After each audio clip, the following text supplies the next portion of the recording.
having learnt about viscoelastic response through many of the material functions such as storage modulus, loss modulus, dynamic viscosity, stress relaxation through relaxation modulus, creep compliance, and many such material functions. Now, what we will do is to look at the overall governing equations that are useful in linear viscoelasticity.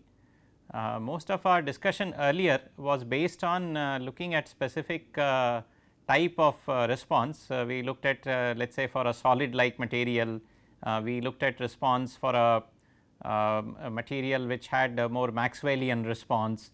So, therefore, we looked at very specific examples of different types of responses.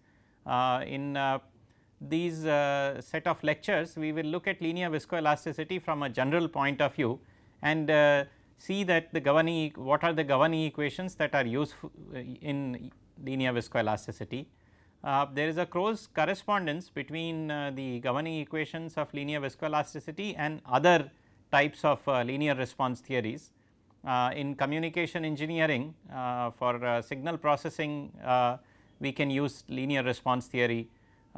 In controls where we have input and output, and relations between input and output are what have to be understood and used in order for us to decide control actions, so called transfer functions. So, in control also when we have linear systems, the overall analysis is similar. So, all of what we discuss under linear viscoelasticity is in general related to what is called linear response theory, where the overall system is linear, and as we have said earlier, linear does not imply linear relation between a variable and another.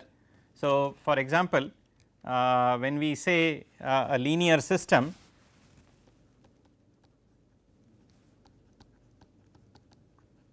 and let us say for this particular system y and x are the two variables. Of course, for rheology we have been discussing let us say stress and strain as the two variables. So, any two variables. So, linear system does not imply this. So, therefore, linear system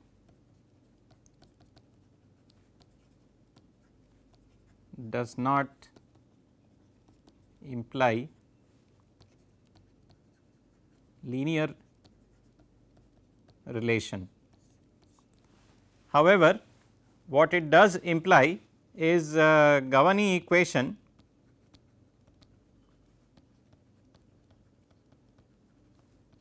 which relates y and x will be linear. It can be a linear algebraic equation, it can be linear differential equation,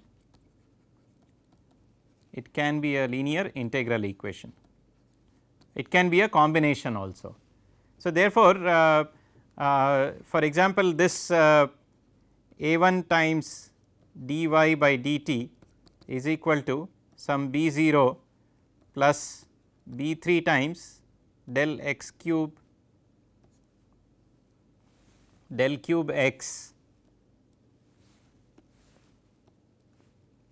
by del t cube is an example of, we will not use partial derivatives because both x and y are functions of time.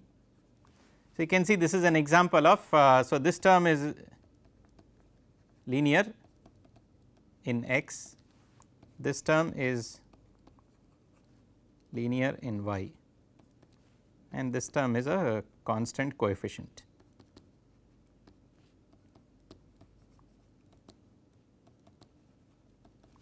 So, therefore, whenever we say linear system, we imply that the variables of interest are related to each other through linear equations, and these linear equations can be algebraic, differential or integral equations.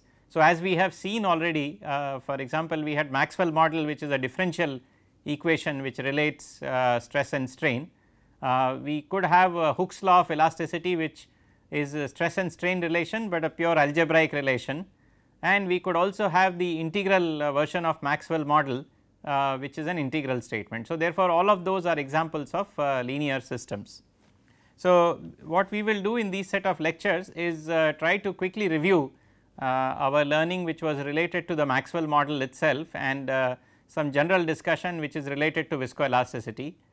Then we will look at governing equations or how the equations are written for a general linear viscoelastic material.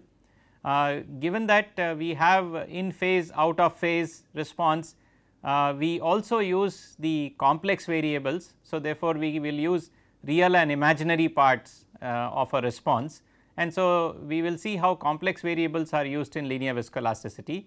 And given that we are using several different modes to understand the rheological response, are these different response functions related to each other. So, for example, if I measure creep compliance, using that can I get storage modulus.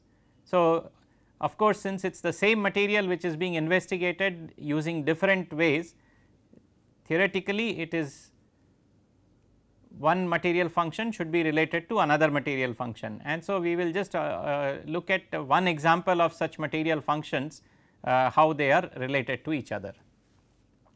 So, we have been using this framework to look at, and where we define the material response qualitatively first, then we look at specific material functions, and then we also look at some simplistic models. And so, we have also discussed that in general for viscoelastic response, viscous response is where current state of stress and current state of strain rate are relevant and they are related to each other. For elastic response, it is the current state of stress which is related to current state of strain.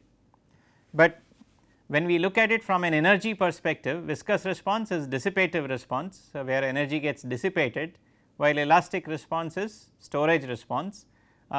In case of viscous response, the dissipation rate is related to the stress and strain rate being,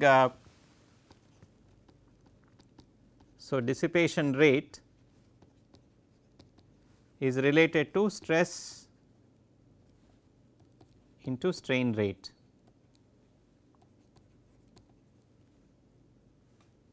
Or in case of a Newtonian fluid,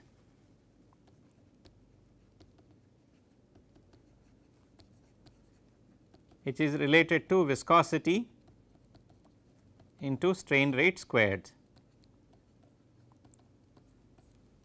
So, this is the dissipation, the rate of dissipation in a fluid or rate of dissipation in a Newtonian fluid. Similarly, the storage energy storage is proportional to stress into strain, and for a Hookean elastic material it is related to modulus into strain squared. Of course, we know this because stress for Newtonian fluid will be related to viscosity into strain rate. Similarly, for a Hookean elastic solid,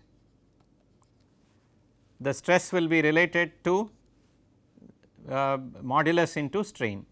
So, therefore, in these two viscous and elastic responses, we have energy dissipation in one case and energy storage in another case. So, therefore, we can think of viscoelastic response as contributions from both of these. So, therefore, there will be energy dissipation as well as energy storage, and then there will be relative contributions of these two depending on what is the time scale of interest. And so, we defined relaxation time, and we know that based on the how we examine the material, how fast or slow we examine the material, the overall material response may change, and we may have more of viscous or more of elastic contributions. So, in terms of the mathematical formulation for describing the behavior, we can relate the overall response in terms of current state of stress, strain, strain rate, rate of strain rate, rate of stress rate, and so on.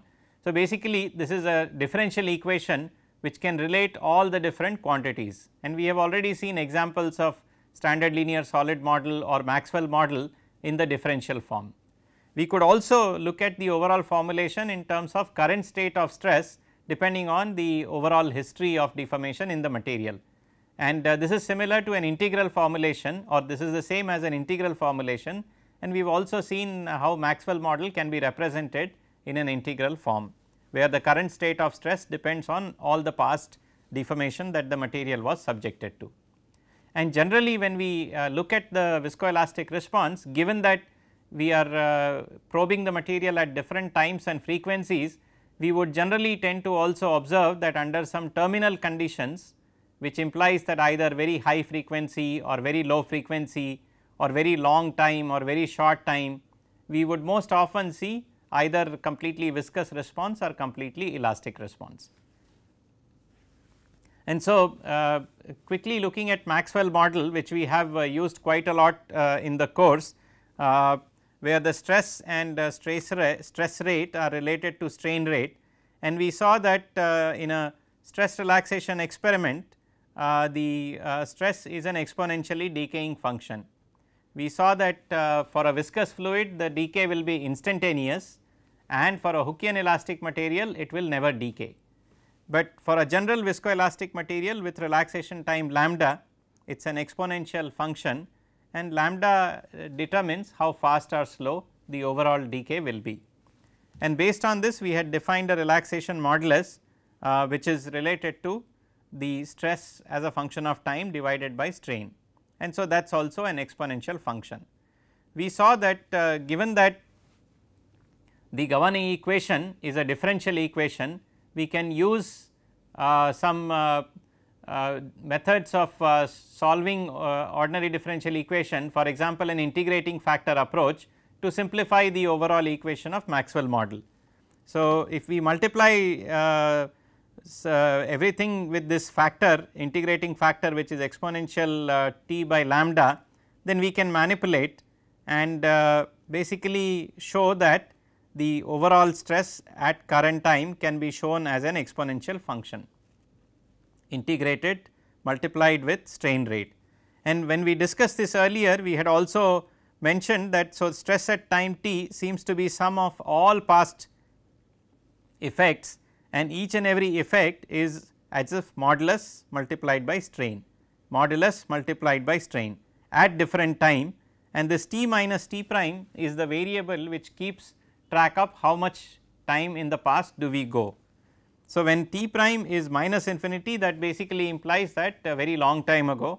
When t prime is t, that is the present time, and when this overall factor is actually just unity. So, this in case of Maxwell model, the specific functional form of relaxation modulus is being used in this equation. So, if you look at the relaxation modulus, it is just g times minus t by lambda, and in this equation, which is the integral representation of Maxwell model, we can again see it is g exponential some time unit divided by lambda. So, by comparing these two, we can say that this is overall g of t minus t prime. So, given that for a Maxwell model,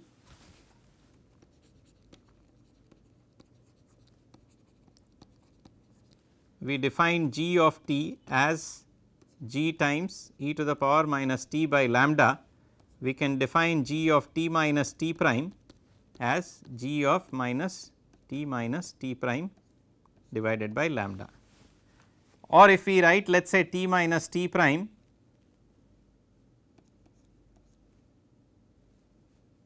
as minus s, then we could also write this as g of s g e to the power minus s by lambda.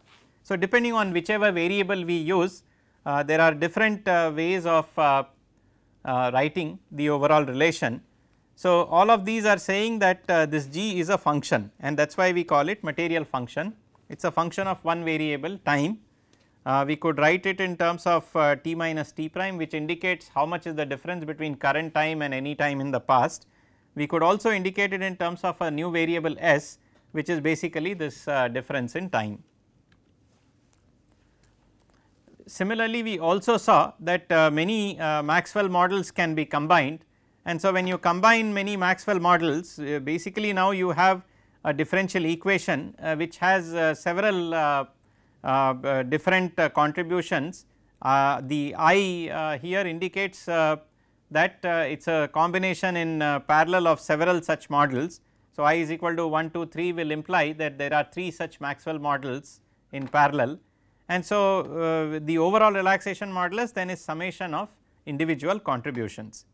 So, individual relaxation modulus is just g exponential minus t by lambda I, and then when we sum all of it we get the overall relaxation modulus. So, given this is the overall background that we have already discussed, now what we can do is to look at the overall most general model which can be there for linear viscoelasticity. So, given that we are saying that stress and strain are related to each other for a linear response, it implies that there has to be a linear equation which will govern it, and the most general linear equation which can be described will have stress and its various derivatives related to strain and its various derivatives. So, therefore, this equation which includes all the stress and stress rates and strain rates is the most general statement of viscoelasticity. So, for any linear viscoelastic material, this governing equation with a different number of terms will be a possible choice. For example, when we say this dash dash here, what we are implying is there are additional higher order derivatives which are possible. Of course, we have seen some specific examples of these in case of our earlier discussion. For example, if let us say we have only these terms non-zero. So, A1 is non-zero and B0 is non-zero. If that is the situation, then the overall governing equation, as we can see, so if A1 is non-zero and B0 is non-zero, so we will have A1 tau yx is equal to B0, or in other words tau yx is equal to B0 by A1. So, in this case it is a constant stress material, and this we will see is a perfectly plastic material. What this material implies is up to this value of stress. So, when stress is less than B0 by A1, no deformation, and when tau yx is greater or equal to B0 by A1, there is continuous deformation.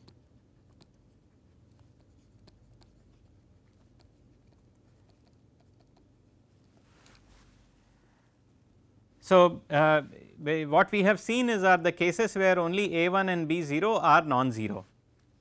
Now, we can look at several such other examples.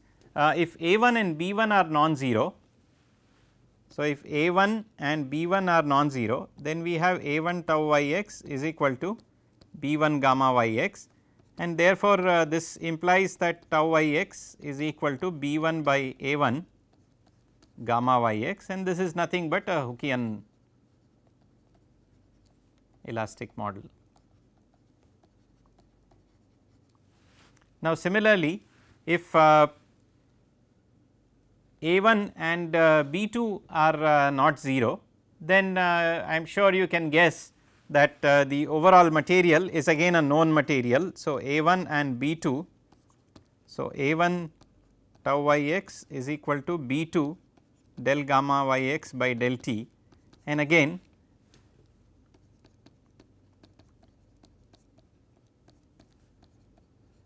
so therefore, you can see that this is nothing but a Newtonian fluid. And so, of course, this coefficient is what we recognize as modulus.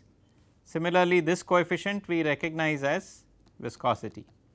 So, therefore, from this general equation, depending on various coefficients that are chosen, we have all the different possible models. And so, most of the models which are used in linear viscoelasticity will usually be some terms related to stress and stress rates and some terms related to strain and strain rates, though in theory infinite number of terms can be chosen to represent the overall material behavior. So, you can do this exercise to try to find out what would be the Maxwell or the Voigt or standard linear solid model or the Burgers model, what coefficients will be 0 or non-zero when we discuss any such term. For example, for Maxwell model we will have A1 non-zero, A2 non-zero and B2 non-zero. So, it will be useful for us to just become comfortable with this overall governing equation by seeing that many other models that have already been discussed in class in the course so far are already subset of this overall equation. For example, Burgers model, which is used also in describing many material systems, is again a subset where A1, A2, A3 and P1, B2 are non-zero. So, it is a 5 parameter non-zero and Burgers model, and of course, the parameters of the model, because the 5 parameters are there in 5 terms, we can divide by one of them and then it becomes 4 independent parameters. So, the 4 independent parameters of this would be the following.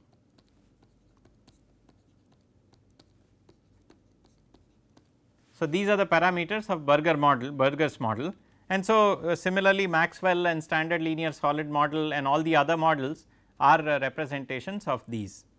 Now, we can so this is the statement which is related to what we earlier said is current state of stress and strain rate are all related to each other. So, therefore, this statement that we made is the overall differential form, that the current state of stress, strain rate, rate of strain rate, rate of stress rate and all these variables are related to each other. Now, let us try to see if we can get an overall governing equation for linear viscoelasticity, where we can again get the current state of stress based on all the past deformations. So, to do that we will just take a step back and look at mathematical tools which you must have encountered in engineering mathematics, which are called Laplace transforms or Fourier transforms. So, using with these two tools, we can actually attempt solutions of differential equations also. So, in that context we learn about these transforms. These transforms are also useful sometime to do the analysis in either the Laplace domain or the frequency domain.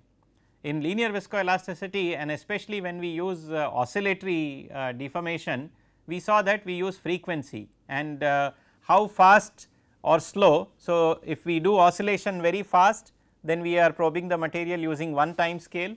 If we are doing oscillation very slowly, then we are using the different time scale to probe the material. So, therefore, frequency is a very important variable, and there it may be useful to look at the overall response in the frequency domain by doing Fourier transforms. So, therefore, we use Laplace transform and Fourier transforms to analyze response of linear systems, and not surprisingly we also see in linear viscoelasticity extensive use of Laplace transforms and Fourier transforms.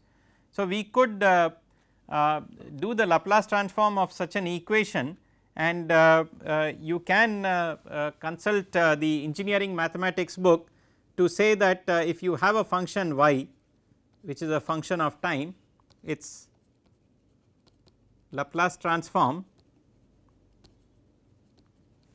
will be denoted as, let us say, capital L of s.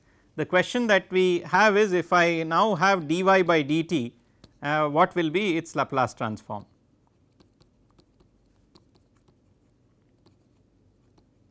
And if you look at the resource material, you will see that the overall let me just retrace, this is, we will write it as capital Y, and so this will be capital Y s minus the function at 0 time. So, we will see that quite often before we start the deformation, the stress and strain and all of them will be 0. So, many of these terms will be not present in our case. So, if I have now an equation which is y plus let us say some k times dy by dt plus m times d squared y by dt squared is equal to 0, I can take Laplace transform of this, and so I will get y of s plus k times s times y of s and so on. So, therefore, I can write the overall equation in terms of Laplace transform itself, and so now in our case we have a relation between stress and strain. So, we have derivatives of stress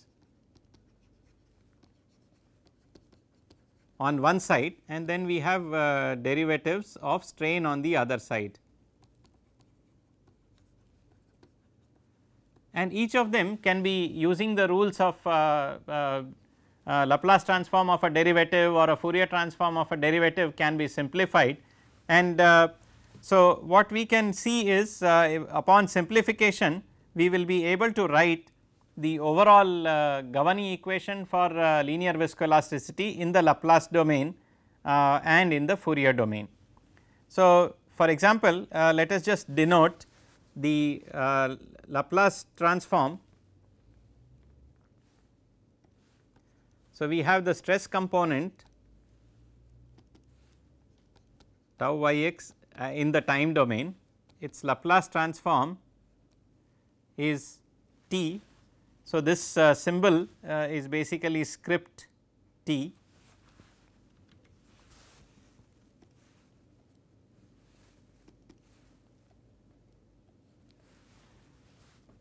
s. So, this is the Laplace transform of stress, and similarly we have Laplace transform of strain. So, if gamma yx, which is a time function, its Laplace transform is s. So, now what we will see is if there is del tau yx by del t, its Laplace transform will be s times s. Similarly, del gamma yx by del t, its Laplace transform will be s gamma times s. So, what we will have is several terms. So, we will basically when we do the now let us look at the overall differential equation, and so we have a0, a1 and all of these terms. So, if I take Laplace transform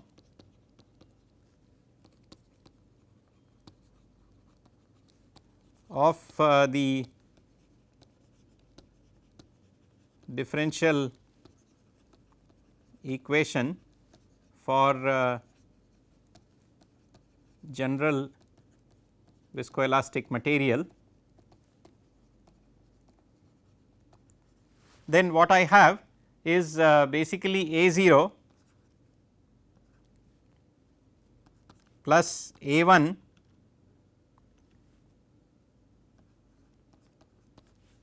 so this will be a0 by s plus a2 s times and so on. So, we can club all the terms together and in the end get a relationship where we have all the terms which are related to the Laplace transform of stress and all the terms which are Laplace transform of strain. And so, we can club together all the terms and collect them together, and in the end we can write the all the terms which are mentioned here. It will be a0 plus a1 plus a2s plus so on, and similarly on the other side b0 plus b1s plus b2s squared and so on. All of these terms can be clubbed together and that will be called the memory function.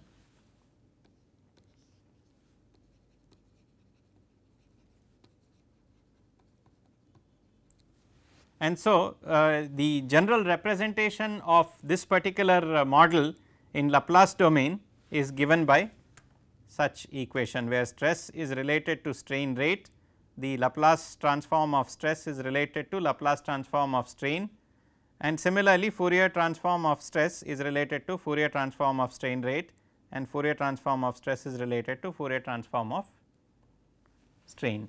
And so, now having seen these overall governing equations, next we will look at what happens to this representation in the time domain, and then we will go on to look at the use of complex notation to represent some of the general material functions in linear viscoelasticity.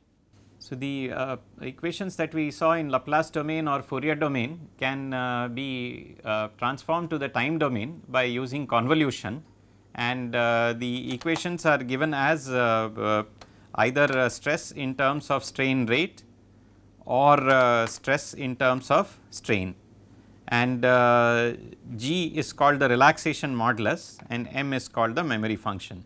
So, the equations which are listed here on this slide are the general representation for linear viscoelastic material. If we choose a specific form of G, for example, for Maxwell it will be exponential, automatically there will be another specific form for M, and so then this equation can be reduced to Maxwell model. Similarly, so therefore, there are infinite possibilities of G and M that can be chosen, and various viscoelastic models can be represented using the integral form. Having seen the general description of these viscoelastic models, we will end with looking at them in the complex notation also. The idea of complex notation arises because we have G prime and G double prime, and this we know is elastic contribution and also in phase. And similarly, G double prime is viscous contribution and out of phase. So, we could think of a combined modulus. For example, if I look at this quantity. So, this is the what is called the complex modulus.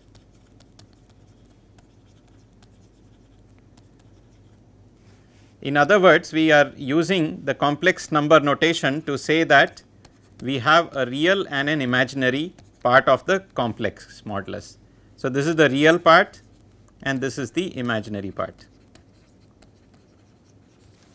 And those of you who are familiar with dielectric materials may also know that the overall complex permittivity is again related to real and imaginary, and this is usually called the permittivity and this is called the dielectric loss. So, in each of these cases the overall complex quantity is signifies the material response, and the overall complex quantity has two components, one which is in phase with the input. So, for example, G prime is in phase with the strain input and G double prime is out of phase with the strain input. In the case of dielectrics, epsilon prime is where the voltage derivative and current is in phase, while voltage derivative and current are out of phase for dielectric loss. In other words, the voltage and current are in phase for dielectric loss. So, similarly looking at the same type of behavior using viscosity, we could also write the complex viscosity. So, this is called the complex viscosity as eta prime minus I eta double prime. And so, all of these quantities can be related to each other. For example, you can try doing this exercise where G star can be related to eta star again using complex numbers. So, if we substitute from the previous work that we have already defined these quantities, what we have is I eta double prime. and so g prime plus I g double prime is equal to I squared omega eta double prime minus and plus I omega eta prime. And so I should be careful here, this is actually minus.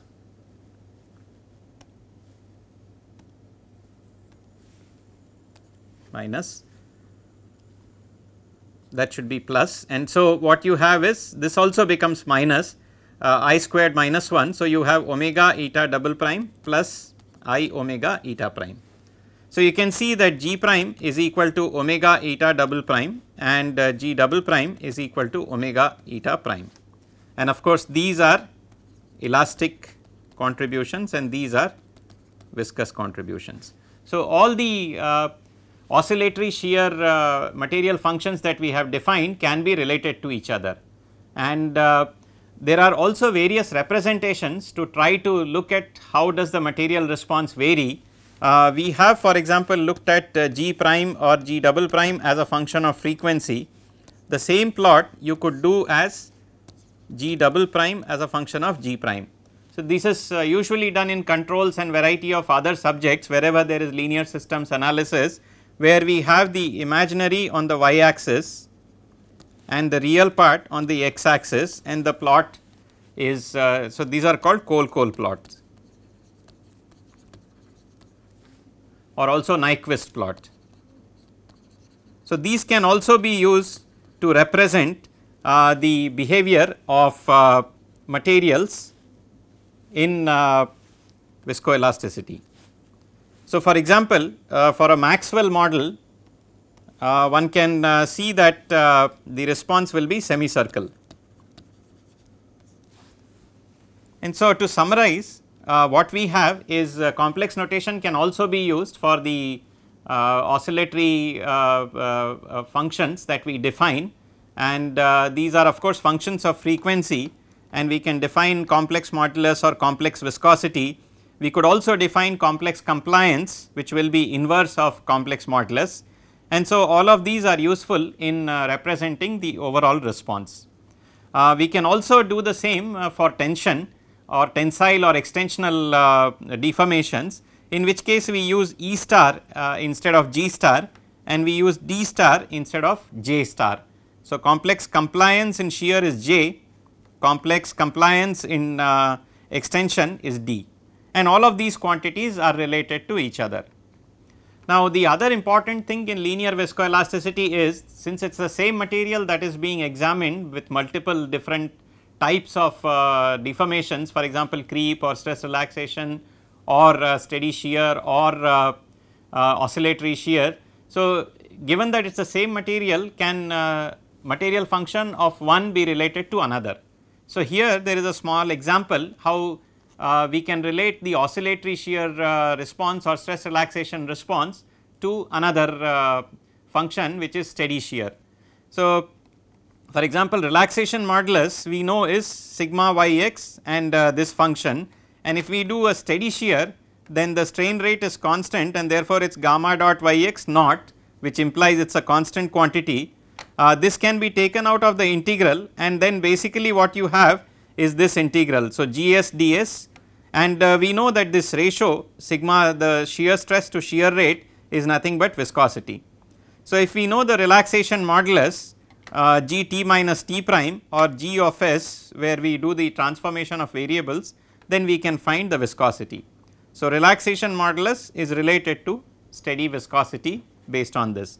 So, therefore, the general framework of linear viscoelasticity is very powerful in terms of any infinite number of combinations of models are available, and also there are general relationships which can be used to relate one material function to the other. With this we have finished the overall discussion on linear viscoelastic materials, and going on further we will discuss other classes of material systems.